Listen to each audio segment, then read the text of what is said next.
श्री स्वामी समर्थ. पौर्णिमाबद्दल महत्त्वाची सूचना. दर पौर्णिमेला सत्यनारायण पूजा करतो तो प्रदोष काळात करावा. प्रदोष काळ म्हणजे संध्याकाळी 5 ते 7च्या दरम्यान.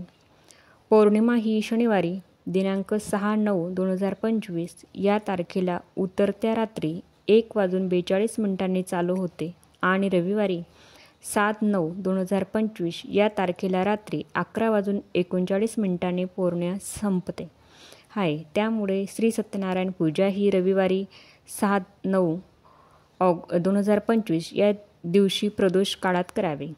पौर्णिमा उपवास 7 सप्टेंबर रविवारी रोजी आहे. हिंदू धर्मानुसार उगवत्या सूर्याच्या वेळेस जी तिथी असते ती ग्राह्य धरली जाते.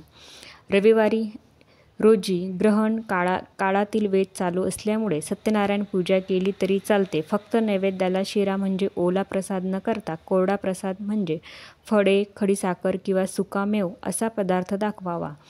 ग्रहणाच्या काळात म्हणजेच त्या वेळेस वेध लागतात. त्या वेळेस आपण सर्व घरातील पदार्थ, पीठ, दूध, जे काही पदार्थ असतील, माठातले पाणी असेल त्यामध्ये तुळशीपत्र टाकावे. श्री स्वामी समर्थ.